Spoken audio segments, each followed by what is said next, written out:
Hi friends, it is me Basit Ali. Welcome to another video. കഴിഞ്ഞ കുറച്ച് ക്ലാസ്സുകളിൽ നമ്മൾ ഡിസ്കസ് ചെയ്തുകൊണ്ടിരിക്കുന്നത് ബിൽഡിംഗ് മെറ്റീരിയൽസിനെ കുറിച്ചാണ്. ലോക്കലി അവൈലബിൾ ആയിട്ടുള്ള എനർജി എഫിഷ്യന്റ് ആയിട്ടുള്ള നമ്മൾ സാധാരണ ലോ കോസ്റ്റ് കൺസ്ട്രക്ഷനൊക്കെ വേണ്ടി യൂസ് ചെയ്യുന്ന ബിൽഡിംഗ് മെറ്റീരിയൽസിനെ കുറിച്ചാണ് നമ്മൾ പറഞ്ഞുകൊണ്ടിരിക്കുന്നത്. കഴിഞ്ഞ ക്ലാസ്സുകളിൽ നമ്മൾ സ്റ്റോൺ, ലാറ്ററൈറ്റ് പോലുള്ള ബിൽഡിംഗ് മെറ്റീരിയൽസിനെ കുറിച്ച് പഠിച്ചിട്ടുണ്ടായിരുന്നു. പിന്നെ നമ്മൾ ചെയ്യാൻ പോകുന്നത് കുറച്ചും കൂടി ഡീറ്റെയിൽ ചെയ്തുകൊണ്ട് കുറച്ചുകൂടി കൂടുതൽ മെറ്റീരിയൽസിനെ കുറിച്ചാണ് നമ്മൾ പഠിക്കാൻ പോകുന്നത്. സോ നമുക്ക് നോക്കാം എന്തൊക്കെയാണ് ഇന്ന് പഠിക്കാൻ പോകുന്ന ബിൽഡിംഗ് മെറ്റീരിയൽസ്, കോസ്റ്റ് എഫക്റ്റീവ് ആയിട്ടുള്ള ലോക്കലി അവൈലബിൾ ആയിട്ടുള്ള ഗ്രീൻ ബിൽഡിംഗ് മെറ്റീരിയൽസ് എന്താണെന്നെല്ലാം നമുക്ക് നോക്കാം. ഓക്കെ, തേർഡ് വൺ ആയിട്ട് നമുക്ക് പഠിക്കാനുള്ളത് burnt brick. First one stone പഠിച്ചു, സെക്കൻഡ് വൺ നമ്മൾ ലാറ്ററൈറ്റ് സ്റ്റോൺ പഠിച്ചു, third one burnt brick. Burnt brick പറഞ്ഞാൽ നമുക്ക് എല്ലാവർക്കും അറിയുണ്ടാവും, ക്ലേ പ്രൊഡക്റ്റിന്റെ ഒരു ക്ലേ പ്രൊഡക്റ്റ് ആണ് എന്ത് ബേൺഡ് ബ്രിക്ക് എന്ന് പറഞ്ഞാൽ. ക്ലേ എടുത്തിട്ട് നമ്മൾ ഹീറ്റ് ചെയ്യുമ്പോൾ കിട്ടുന്നതാണ് ബേൺഡ് ബ്രിക്ക്. അല്ലെങ്കിൽ ചൂടാക്കുമ്പോൾ ബേൺഡ് ബ്രിക്ക് ആയിട്ട് വരും. എല്ലാവർക്കും ഫെമിലിയർ ആയിട്ടുള്ള കാര്യങ്ങളാണ്, പക്ഷെ ടെക്നിക്കലി നമ്മൾ അതിനെ എക്സ്പ്രസ് ചെയ്യുന്നുള്ളതാണ് നമ്മൾ ഈ സ്ലൈഡിലൂടെ നോക്കാൻ പോകുന്നത്. കഴിഞ്ഞ വീഡിയോയിൽ പറഞ്ഞ ലാറ്ററൈറ്റ് സ്റ്റോണും അതുപോലെ സ്റ്റോൺ സിംപ്ലി നമ്മൾ വിളിക്കാറുള്ള സ്റ്റോണൊക്കെ എന്താണ് ആക്ച്വലി എൻവയോൺമെന്റിൽ നിന്ന് സാധാരണ കിട്ടുന്ന മെറ്റീരിയൽസ് ആണ്. നമ്മൾ കട്ട് ചെയ്ത് കണ്ട് ഷേപ്പ് ചെയ്തെടുക്കണം എന്നുള്ള ചേഞ്ച് മാത്രമേ ഉള്ളൂ നമ്മൾ. പക്ഷേ ബേൺഡ് ബ്രിക്ക് എന്താണ് actually? Burnt brick fully made of man made building materials ആണ്. എന്തെന്ന് പറഞ്ഞാൽ ബേൺഡ് ബ്രിക്ക് എന്ന് പറഞ്ഞാൽ ഒരു സോയിലായിട്ടാണ് നമുക്ക് റോ മെറ്റീരിയൽ കിട്ടുക. സോയിലിനെയാണ് നമ്മൾ എന്ത് ചെയ്യുന്നത്, ഒരു ബേൺഡ് ബ്രിക്ക് ആയിട്ട് കൺവേർട്ട് ചെയ്യാണ് ചെയ്യുന്നത്. പല പ്രോസസ്സുകളിലൂടെയാണ് നമ്മൾ ബേൺഡ് ബ്രിക്ക് ആയിട്ട് നമ്മൾ കൺവേർട്ട് ചെയ്യുന്നത്. സാധാരണ കിട്ടുന്ന ഒരു നമ്മൾ കളിമണ്ണ് എന്ന് പറയും നമ്മൾ. സോ ഈ ക്ലേ സോയിൽ നമ്മൾ എന്ത് ചെയ്യാണ്, ഒരു ബേൺഡ് ബ്രിക്ക് ആയിട്ട് നമ്മൾ ഒരു സീരീസ് ഓഫ് പ്രോസസ്സ് കൂടി നമ്മൾ കൺവേർട്ട് ചെയ്യുമ്പോഴാണ് നമുക്ക് ബേൺഡ് ബ്രിക്ക് ആയിട്ട് നമുക്ക് ഈ കളിമണ്ണിന് അല്ലെങ്കിൽ ക്ലേനെ നമുക്ക് കൺവേർട്ട് ചെയ്യപ്പെടുന്നത്. Okay, so it is A man-made building material എന്ന് പറയാൻ പറ്റും. സെക്കൻഡ് പോയിന്റ് എന്താണ്, ബേൺ ഓർ അൺബേൺഡ്. ബേൺ ചെയ്തിട്ട് നമുക്ക് കിട്ടാറുണ്ട്, അൺബേൺഡ് ആയിട്ട് കിട്ടാറുണ്ട്. ബേൺഡ് ആകുമ്പോൾ എന്താണ്, കുറച്ചും പാടെ സ്ട്രെങ്ത് ഉണ്ടാവും. അതായത് ചൂളയിൽ വെച്ചിട്ട് നമ്മൾ കില്ന്ന് പറയും, KILN കില്ല്. അപ്പൊ കില്ലെന്ന് വെച്ചിട്ട് നമ്മൾ ഇത് ചൂടാക്കുകയാണെന്നുണ്ടെങ്കിൽ ഒന്നുകൂടെ സ്ട്രെങ്ത് ഉണ്ടാവും. അൺബേൺഡ് ആണെന്നുണ്ടെങ്കിൽ അത്രത്തോളം സ്ട്രെങ്ത് ഉണ്ടാവില്ല. രണ്ട് ഫോമിൽ നമുക്ക് ബേൺഡ് ബ്രിക്ക് നമുക്ക് അല്ലെങ്കിൽ ബിൽഡിംഗ് ബ്രിക്ക് നമുക്ക് അവൈലബിൾ ആണെന്ന് പറയാൻ പറ്റും. ഇനി ഈ ബേൺഡ് ബ്രിക്കിന്റെ അല്ലെങ്കിൽ സിമ്പിളി ബ്രിക്കിന്റെ മെയിൻ ആയിട്ടുള്ള കമ്പോണൻസ് ഏതൊക്കെയാണ് വരുന്നത്? വളരെ ഇമ്പോർട്ടന്റ് പോയിന്റ് ആണ്. അതാണ് ഏതൊക്കെയാണ്? സിലിക്ക ഉണ്ട്, അതുപോലെ alumina, lime, iron oxide, magnesium. Okay, ഇത്തരം കാര്യങ്ങളാണ് മെയിൻ ആയിട്ട് ബ്രിക്കിന് വരുന്നത്. മെയിൻ ആയിട്ട് വരുന്നത് സിലിക്ക, അലുമിനിയ, ലൈം. ഈ മൂന്ന് കണ്ടന്റ് ആണ് മെയിൻ ആയിട്ട് വരുന്നത്. അതായത് ഒരു ബ്രിക്ക് എടുത്താൽ അതിൽ കൂടുതൽ കണ്ടന്റുകൾ ഒരു 60-70% അല്ലെങ്കിൽ 70-80% വരുന്ന കണ്ടന്റുകൾ എന്ന് പറയുന്നത് സിലിക്ക, അലുമിനിയ, ലൈം മാത്രമാണ്. പിന്നെ അയൺ ഓക്സൈഡും മെഗ്നീഷ്യം വളരെ കുറഞ്ഞ കണ്ടന്റുകളെ വരുന്നുള്ളൂ. അയൺ ഓക്സൈഡിന്റെ ഒക്കെ ഫംഗ്ഷൻ എന്താണ് ആക്ച്വലി? അയൺ ഓക്സൈഡും മെഗ്നീഷ്യം ഒക്കെ കളർ ഇമ്പാർട്ട് ചെയ്യലാണ് മെയിൻ ആയിട്ട്. ബ്രിക്കിനൊക്കെ റെഡ് കളർ കിട്ടാനുള്ള കാരണം എന്താണ്? അയൺ ഓക്സൈഡ് ആണ്. നമ്മൾ സാധാരണ കാവ്യം എന്നൊക്കെ പറയും നമ്മൾ, ഫ്ലോറിംഗ് ന്യൂസിന്റെ കാവ്യം എന്താണ് ആക്ച്വലി? അയൺ ഓക്സൈഡ് ആണ്. സോ ഈ അയൺ ഓക്സൈഡും മെഗ്നീഷ്യം ഒക്കെ വളരെ കുറഞ്ഞ കണ്ടന്റ് ഉണ്ടാവുള്ളൂ. ശ്രിങ്കേജ് അതുപോലെ ചില കാര്യങ്ങൾക്ക് വേണ്ടി എന്താ പ്രോപ്പർട്ടികൾ ചേഞ്ച് ആവാനും ചാൻസ് ഉണ്ട് ഇത് കൂടാണെന്നുണ്ടെങ്കിൽ അയൺ ഓക്സൈഡും മെഗ്നീഷ്യം ഒക്കെ. സോ മെയിൻ ആയിട്ട് വരുന്നത് സിലിക്ക, അലുമിനിയ, ലൈം. ഈ മൂന്ന് കമ്പോണന്റുകളാണ് സാധാരണ ക്ലേയിൽ കൂടുതലായിട്ട് കാണുക. ക്ലേയിൽ മീൻസ് ബ്രിക്കിൽ കൂടുതലായിട്ട് കാണും. ദെൻ നമ്മൾ പറഞ്ഞിട്ടുണ്ടായിരുന്നു, സാധാരണ ഒരു ക്ലേ സോയിൽ ഒരു സീരീസ് ഓഫ് പ്രോസസ് കൂടെ വന്നിട്ടാണ് എന്ത് ഉണ്ടാവുന്നത്, ഈ ബിൽഡിംഗ് ഉണ്ടാവുന്നത് അല്ലെങ്കിൽ ബിൽഡിംഗ് ബ്രിക്ക് ഉണ്ടാവണമെന്ന് പറഞ്ഞിട്ടുണ്ടായിരുന്നു. സോ ഏതൊക്കെയാണ് ആ പ്രോസസ് എന്ന് പറയുന്നത്? ഫസ്റ്റ് വണ്, ആ സോയിൽ നമ്മൾ എന്ത് ചെയ്യണം, നന്നായിട്ട് സീസൺ ചെയ്യണം. സീസൺ ചെയ്തിട്ട് then weathering, tempering, moulding, finishing, then final process ആണ് എന്ത്, ബേൺ ടു ഹാർഡൻ. അല്ലേ? ഓരോ സ്റ്റേജസും എന്താണെന്നുള്ള വൃത്തിക്ക് നമ്മൾ മനസ്സിലാക്കിയിരിക്കണം. ഫസ്റ്റ് വൺ എന്താണ്? സീസണിങ്. എന്താണ് സീസണിങ് എന്ന് പറഞ്ഞാൽ, നമ്മൾ നേരത്തെ കഴിഞ്ഞ വീഡിയോയിൽ നമ്മൾ പറഞ്ഞിട്ടുണ്ടായിരുന്നു, നമ്മൾ സാധാരണ ലാറ്ററൈറ്റ് സ്റ്റോണൊക്കെ നമ്മൾ എന്ത് ചെയ്യും, കുറച്ച് മഴയും വെയിലും കൊള്ളിച്ചിട്ട് പുറത്തിടുന്ന പറഞ്ഞത് നമ്മൾ എന്താ കട്ട് ചെയ്ത് കഴിഞ്ഞിട്ട്, അതായത് എക്സ്കവേറ്റ് ചെയ്ത് മൈൻ ചെയ്തിട്ട് കുറച്ച് ഏത് സൈറ്റിലാണ് നമ്മൾ സാധാരണ യൂസ് ചെയ്യുക അവിടെ കൊണ്ടുപോയി ഡംപ് ചെയ്ത് ഇടുന്ന് പറഞ്ഞിട്ടുണ്ടായത്. എന്തിനു വേണ്ടിയിട്ടാണ്? സീസണിങ്. സീസണിങ് എന്ന് പറഞ്ഞാൽ സ്ട്രെങ്ത് ഗെയിൻ ചെയ്യുക വിത്ത് ഏജ്. കുറച്ച് കാലം കഴിയുമ്പോൾ അതിന് സ്ട്രെങ്ത് കൂടി വരും. കാരണം സീസൺ മഴയും വെയിലൊക്കെ തട്ടിയാണ് സാധാരണ വരും. നിങ്ങൾ സാധാരണ ഈ മരമൊക്കെ കണ്ടിട്ടുണ്ടാവും. ഈ മരങ്ങളുടെ പ്ലാങ്ക്സ് ഒക്കെ നമ്മൾ എന്ത് ചെയ്യും, വെള്ളത്തിലിട്ട് വെക്കാറുണ്ട്. അതെന്തിനു വേണ്ടിയിട്ടാണ്? അതിൽ ഒഴുകുന്ന വെള്ളത്തിലിട്ട് വെക്കാറുണ്ട്. എന്തിനു വേണ്ടിയിട്ടാണ്? ആ ഒരു ടൈപ്പ് ഓഫ് സീസണിങ് ആണ്, അല്ലെങ്കിൽ ട്രീറ്റ്മെന്റ് ആണ്. എന്തിനു വേണ്ടിയിട്ടുള്ളത്? വുഡിന് വേണ്ടിയിട്ടുള്ളത്. സോ അതുപോലെ നമ്മൾ എന്ത് ചെയ്യും, ഈ ബിൽഡിംഗ് അല്ലെങ്കിൽ ബ്രിക്ക് ഉണ്ടാക്കാനുള്ള ക്ലേ നമ്മൾ എന്ത് ചെയ്യും, സീസൺ ചെയ്യാൻ വേണ്ടിയിട്ടിടും. നമ്മൾ ഒരു 6 മാസമൊക്കെ നമ്മൾ സീസൺ ചെയ്യാൻ വേണ്ടിയിട്ടിടും. ഒരു ഡിസംബറിലാണ് നമ്മൾ ഈ മണ്ണ് വെച്ചിട്ട് ബ്രിക്ക് ഉണ്ടാക്കാന്ന് കരുതുക. അപ്പൊ നമ്മൾ ജൂണിൽ തന്നെ നമ്മൾ എന്ത് ചെയ്യും, മണ്ണൊക്കെ കൊണ്ടുവന്നിട്ട് അവിടെ ഡംപ് ചെയ്തിടും. വെറുതെ ഡംപ് ചെയ്തിടും നമ്മൾ. എന്നിട്ട് അത് കുറെ വെയിലും മഴയൊക്കെ കൊണ്ടുവന്നാണ്ട് അതൊന്ന് പാകപ്പെടാൻ നമ്മൾ പറയാം. അത് സ്ട്രെങ്ത് ഒക്കെ ഗെയിൻ ചെയ്ത് വരും, പ്രോപ്പർട്ടി ഒക്കെ ഒന്ന് മാറി ഒന്ന് ഫ്യൂഷൻ ഒക്കെ വരാനുണ്ട് മെറ്റീരിയൽസ് തമ്മിൽ. സോ അതിനാണ് സീസണിങ് എന്ന് പറയാം. Second one weathering. വെതറിങ് എന്ന് പറഞ്ഞാലും ഇതിനെ ഈ പറയപ്പെട്ട പ്രോപ്പർട്ടീസ് ഇമ്പ്രൂവ് ചെയ്യാൻ വേണ്ടിയിട്ട് കുറച്ച് കാലം നമ്മൾ അങ്ങനെ വെക്കുന്നതിന് വെതറിംഗ് എന്ന് ഇവിടെ പറയാറുണ്ട്. ദെൻ ടാമ്പറിംഗ് എന്ന് പറഞ്ഞാൽ എന്താണ്? നമ്മൾ സാധാരണ മെറ്റീരിയൽസ് ഈ സോയിൽ നമ്മളെ കയ്യിൽ കിട്ടുക, ആ സോയിൽ നമ്മൾ അതുപോലെ പെട്ടെന്ന് യൂസ് ചെയ്യും നമ്മൾ ഇല്ല. എങ്ങനെ ബ്രിക്ക് ഉണ്ടാക്കുക? ഈ മെറ്റീരിയൽസ് സീസണിങ്ങും വെതറിങ്ങും കഴിഞ്ഞ് കഴിഞ്ഞാൽ നമ്മൾ എന്ത് ചെയ്യും? വെതറിംഗ് ഒക്കെ ചെയ്യുമ്പോൾ നമ്മൾ പീസുകൾ കട്ട് ചെയ്ത് വലിയ പാർട്ടിക്കിൾസ് നമ്മൾ റിമൂവ് ചെയ്യുകയൊക്കെ ചെയ്യും, കാര്യങ്ങളൊക്കെ ചെയ്ത് തരും. ദെൻ ടാമ്പറിംഗ് ആകുമ്പോൾ അത് നന്നായിട്ട് നമ്മൾ എന്ത് ചെയ്യണം? ഫ്യൂസ് ചെയ്യണം മെറ്റീരിയൽ. അപ്പൊ നമ്മളൊരു ഒരു ബ്രിക്ക് ഉണ്ടാക്കുമ്പോൾ എന്ത് ചെയ്യണം? ആ സോയിൽ നന്നായി കുഴക്കുക എന്ന് പറയും നമ്മൾ. അതിൽ ഓരോ മെറ്റീരിയൽസ് ഹോമോജീനിയസ് ആയി മാറ്റണം നമ്മൾ. ഈ മിക്സറിലൊക്കെ ഇട്ടാണ് നമ്മൾ എന്ത് ചെയ്യും? നന്നായി മിക്സ് ചെയ്യും. പഴയ കാലങ്ങളിലൊക്കെ ഈ മൃഗങ്ങളൊക്കെ വെച്ചിട്ടൊക്കെയാണ് നമ്മൾ ഫ്യൂസ് ചെയ്യാറുണ്ട്, ടാമ്പറിംഗ് എന്നൊക്കെ പറയും. സോ ആ ടാൻ ചെയ്യാൻ വേണ്ടിയിട്ട് നമ്മൾ ടാൻ ചെയ്യണം, അതാണ് അതിന്റെ തേർഡ് പ്രോസസ് ആയിട്ട് പറയുന്നത്. Then moulding. ഏത് ഷേപ്പിലാണ് നമ്മൾ ബ്രിക്ക് ഉണ്ടാക്കുന്നത് ആ ഷേപ്പിലേക്ക് എന്ത് ചെയ്യണം? ഇതിനെ മോൾഡ് ചെയ്ത് വെക്കണം. നമ്മൾ സാധാരണ 20x10x10 അതാണ് നമ്മൾ സാധാരണ ഒരു സ്റ്റാൻഡേർഡ് ബ്രിക്കിന്റെ സൈസ് എന്ന് പറയുന്നത്, അല്ലെങ്കിൽ നോമിനൽ ബ്രിക്കിന്റെ സൈസ് എന്ന് പറയുന്നത്. ആ ബ്രിക്കിന്റെ സൈസിലേക്കുള്ള മോൾഡിൽ വേണം നമ്മൾ എന്ത് ചെയ്യാൻ? ഇത് മോൾഡ് ചെയ്ത് വെക്കാൻ. എന്നാലും നമുക്ക് കറക്റ്റ് ഷേപ്പ് കിട്ടുള്ളൂ. ദെൻ പിന്നെ എന്ത് ചെയ്യണം? മോൾഡ് ചെയ്ത് കഴിഞ്ഞാൽ നമ്മൾ എന്ത് ചെയ്യണം? ഫിനിഷ് ചെയ്യണം. അതിന്റെ എല്ലാ സൈഡുകളും നമ്മൾ എന്ത് ചെയ്യണം? സ്മൂത്ത് സർഫസ് കിട്ടുന്നതിന് നമ്മൾ എന്ത് ചെയ്യണം? ഫിനിഷ് ചെയ്തുകൊണ്ടേയിരിക്കണം. Then burn to harden. ആ ഷേപ്പ് കിട്ടിക്കഴിഞ്ഞാൽ നമ്മൾ എന്ത് ചെയ്യണം? അത് കില്ലിൽ കൊണ്ടുപോയി വെച്ചുകൊണ്ട് ചൂടാക്കണം. നമ്മൾ ഒരു ഇന്ന ടെമ്പറേച്ചറിൽ കൊണ്ടുപോയി ചൂടാക്കുമ്പോൾ നമുക്ക് എന്ത് കിട്ടും? നല്ല സ്റ്റാൻഡേർഡ് ആയിട്ടുള്ള ബ്രിക്ക് നമ്മളെ കയ്യിൽ കിട്ടും. നല്ല ഹാർഡൻ ആയിട്ടുള്ള നല്ല സ്ട്രെങ്ത് ഉള്ള ബ്രിക്ക് നമുക്ക് കിട്ടും നമുക്ക്. ഓക്കെ, അപ്പൊ ഈ ഓരോ സ്റ്റേജസും ഡീറ്റെയിൽ ചെയ്ത് പറയണം. Seasoning, weathering, tempering, moulding, finishing, then burn to harden. Okay, അതിൽ ലാസ്റ്റ് പോയിന്റ് പറയാനുള്ളത് മോഡുലാർ സൈസ്. ഒരു ബ്രിക്കിന്റെ സാധാരണ സൈസ് എത്ര എന്ന് പറഞ്ഞാൽ മോഡുലാർ സൈസ് എത്രയാണ് വരുന്നത്? 90 centimetre into 9 centimetre into 9 centimetre modular ബ്രിക്കിന്റെ സൈസ് എന്ന് പറയുന്നത്. ഓക്കെ, 90 സെന്റിമീറ്റർ അതിന്റെ വിഡ്ത്ത്, 19 സെന്റിമീറ്റർ അതിന്റെ ലെങ്ത് വരുന്നുണ്ട്, 9 സെന്റിമീറ്റർ അതിന്റെ ഹൈറ്റ്, 9 സെന്റിമീറ്റർ അതിന്റെ width. So 19 into 9 into 9 centimetres. MM-ലാണെന്നുണ്ടെങ്കിൽ 190 into 90 into 90 mm. Okay, so അതൊക്കെയാണ് അതിന്റെ ഇമ്പോർട്ടൻറ്റ് ടേംസ്. മോഡുലാർ സൈസ് ആണ് ഇവിടെ പറഞ്ഞിട്ടുള്ളത്, modular size. Okay, then availability. എവിടെയൊക്കെ നമുക്ക് സാധാരണ ബ്രിക്കുകൾ അവൈലബിൾ ആവാറുണ്ട്? നമ്മൾ സാധാരണ അവൈലബിൾ ആവുന്ന സ്ഥലം മീൻസ് എവിടെയാണ് മാനുഫാക്ചർ ചെയ്യുക അവിടെയൊക്കെ അവൈലബിൾ ആവാറുണ്ട്. ഇനി ചില സ്ഥലങ്ങളിൽ എന്ത് ചെയ്യുന്നത്? ഈ കളിമണ്ണ് കിട്ടുന്ന സ്ഥലങ്ങളിലാണല്ലോ, അല്ലെങ്കിൽ ക്ലേ സോയിൽ കിട്ടുന്ന സ്ഥലങ്ങളിലാണ് സാധാരണ മാനുഫാക്ചറിങ് നടക്കുക, അല്ലെ? റോ മെറ്റീരിയൽ എന്താണ്? ഇതിന്റെ റോ മെറ്റീരിയൽ എന്ന് പറഞ്ഞാൽ ബ്രിക്കിന്റെ ക്ലേ സോയിൽ. ഈ ക്ലേ സോയിൽ എവിടെയൊക്കെ അവൈലബിൾ ആണോ ആ അവൈലബിൾ ആവുന്ന സ്ഥലത്തൊക്കെ എന്തുണ്ടാവും? ഇതിന്റെ ഫാക്ടറീസ് വർക്ക് ചെയ്യുന്നുണ്ടാവും, ഇതിന്റെ ബ്രിക്ക് മാനുഫാക്ചറിങ് ഇൻഡസ്ട്രീസ് വർക്ക് ചെയ്യുന്നുണ്ടാവും. സോ അപ്പൊ ആ പ്രദേശങ്ങളൊക്കെ വളരെ ചീപ്പ് റേറ്റിൽ നമുക്ക് എന്ത് ചെയ്യും? ഈ സാധനം അവൈലബിൾ ആണ്. ഇനി കുറച്ച് കിട്ടാത്തൊരു സ്ഥലത്താണ് നമ്മൾ എന്ത് ചെയ്യും? ഇവിടുന്ന് ട്രാൻസ്പോർട്ട് ചെയ്ത് കൊണ്ടുപോയിങ്ങാണ്ട് ട്രാൻസ്പോർട്ടേഷൻ കോസ്റ്റും പാടെ അഡീഷണൽ ആയിങ്ങാണ്ട് വാങ്ങിയിട്ട് നമ്മൾ അവിടെയും ബിൽഡിംഗ് മെറ്റീരിയൽസ് അവൈലബിൾ ആണ് സാധനം. ഓക്കെ, സോ മെയിൻ ആയിട്ട് എവിടെയാണ് അവൈലബിലിറ്റി എവിടെയാണ്?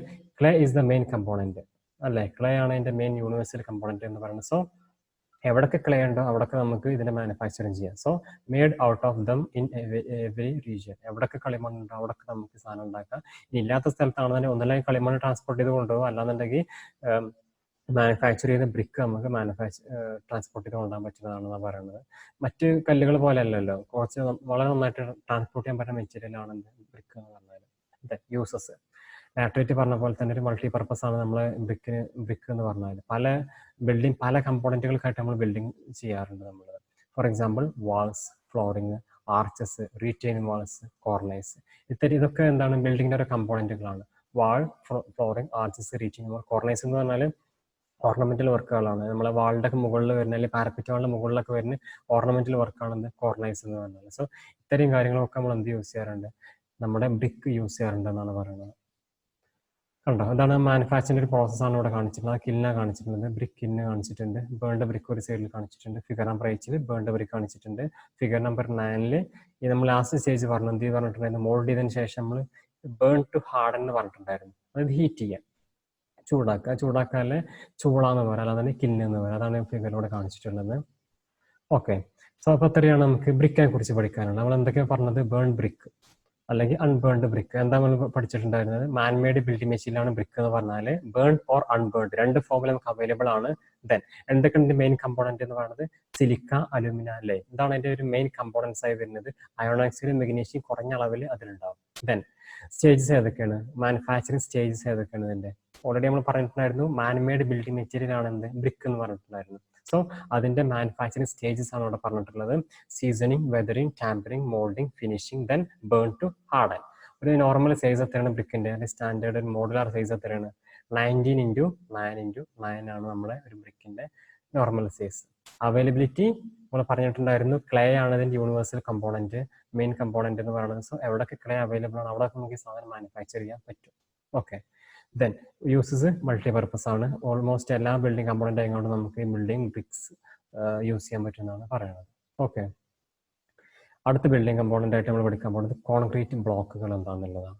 ഓക്കെ, സാധാരണ വളരെ ഫെമിലിയർ ആയിട്ടുള്ള മെറ്റീരിയൽ ആണ് നിങ്ങൾക്ക് കോൺക്രീറ്റ് ബ്ലോക്ക് എന്താണെന്നുള്ളത്. ഫസ്റ്റ് പോയിന്റ് എന്താ പറയുന്നത്, manmade rectangular moulded blocks of concrete. Okay, എന്താണ് manmade rectangular moulded blocks of concrete? Manmade material ആണിത്, റെക്ടാങ്കുലർ ഷേപ്പിലാണ് സാധാരണ നമുക്ക് അവൈലബിൾ ആയിട്ടുള്ളത്. പല ഷേപ്പിൽ അവൈലബിൾ ആണ്, ജനറലി റെക്ടാങ്കുലർ ഷേപ്പിലാണ് നമ്മൾ ബിൽഡിംഗ് കമ്പോണൻ്റ് ആയിട്ട് യൂസ് ചെയ്യുക, ബിൽഡിംഗ് എലമെന്റ് ആയിട്ട് യൂസ് ചെയ്യുക. Rectangular moulded blocks of concrete, കോൺക്രീറ്റിന്റെ മോൾഡഡ് ബ്ലോക്കുകളാണ് എന്തെന്ന് പറഞ്ഞാൽ കോൺക്രീറ്റ് ബ്ലോക്ക് എന്ന് പറഞ്ഞാൽ. ദെൻ കമ്പോണൻസ് എന്തൊക്കെയാണ്? പേര് കേൾക്കുമ്പോൾ തന്നെ അറിയാം, കോൺക്രീറ്റ് ബ്ലോക്ക് എന്ന് പറയുമ്പോൾ എന്താണ്, കോൺക്രീറ്റ് ആണ് മെയിൻ കമ്പോണന്റ്. കോൺക്രീറ്റ് കിട്ടാൻ വേണ്ടി എന്ത് ചെയ്യണം, നമ്മൾ എന്തൊക്കെ നമ്മൾ കമ്പോണന്റ് ആയിട്ട് യൂസ് ചെയ്യാറുണ്ട്? Cement, aggregate, water. ഈ 3 കമ്പോണൻസ് കൂടുമ്പോഴാണല്ലോ സാധാരണ കോൺക്രീറ്റ് എന്നുള്ള സംഭവമായിട്ട് ജനറേറ്റ് ചെയ്യപ്പെടുന്നത്. സോ കമ്പോണൻസ് ഏതൊക്കെയാണ്? Cement, aggregate, then water. Third point, for high density blocks. Block തന്നെ ഈ സാധാരണ കോൺക്രീറ്റ് ബ്ലോക്കുകൾ തന്നെ 2 ടൈപ്പ് നമുക്ക് അവൈലബിൾ ആണ്. ഹൈ ഡെൻസിറ്റി ബ്ലോക്കും അതുപോലെ ലോ ഡെൻസിറ്റി ബ്ലോക്കും.